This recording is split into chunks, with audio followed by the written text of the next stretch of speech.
Los Angeles বন্দরের উপকূলে সমুদ্রে নোঙর করা একটি কার্গো জাহাজে ভয়াবহ অগ্নিকাণ্ডের ঘটনা ঘটেছে। আগুন লাগার পর দমকল কর্মীরা আগুন নিয়ন্ত্রণে আনতে ব্যাপক অভিযান চালায়। দমকল বাহিনীর নৌকা ও বিশেষায়িত ইউনিট আগুন নেভাতে কঠোর চেষ্টা চালালেও ঘন ধোঁয়ায় পরিস্থিতি সামাল দেওয়া কঠিন হয়ে ওঠে। জাহাজটির নাম ওয়ান হেনরি হাডসন।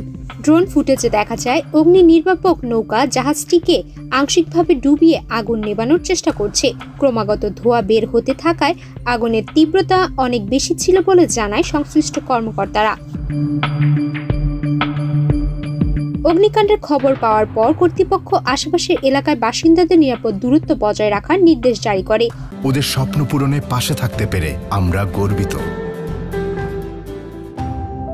পরে আগুন কিছুটা নিয়ন্ত্রণে এলে এবং ধোঁয়ার মাত্রা কমতে শুরু করলে এ নির্দেশ তুলে নেওয়া হয়। কর্তৃপক্ষ জানায় ধোঁয়ার কারণে আশঙ্কাজনক পরিস্থিতি তৈরি হতে পারত, তাই এ সতর্কতা গ্রহণ করা হয়েছিল।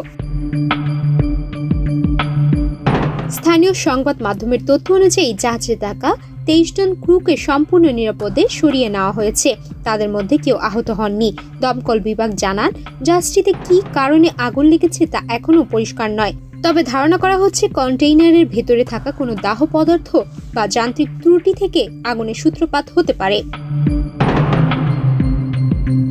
দমকল কর্মীরা জানায়, জাহাজটি সমুদ্রবর্তী অবস্থায় থাকায় আগুন নেভানোর কাজ আরো কঠিন হয়ে পড়ে।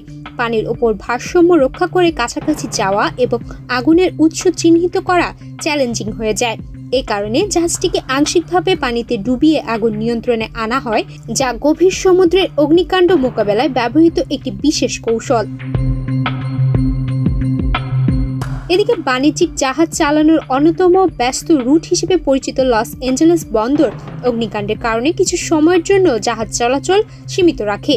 তবে পরিস্থিতি নিয়ন্ত্রণে আনার পর স্বাভাবিক কার্যক্রম ধীরে ধীরে পুনরায় শুরু হয়। কর্তৃপক্ষ জানিয়েছে, আগুনের ঘটনাটি নিয়ে বাস্তবিক তদন্ত শুরু হয়েছে। জাহাজে থাকা কার্গোর ধরন, অগ্নিকাণ্ডের উৎস এবং ক্ষয়ক্ষতির পরিমাণ নির্ধারণে কাজ করছে সংশ্লিষ্ট সংস্থারা। প্রাথমিকভাবে বড় ধরনের পরিবেশগত ক্ষতির আশঙ্কা নেই বলে জানিয়েছে দমকল বিভাগ। সুমায়া মিতু, বাংলাদেশ প্রতিদিন।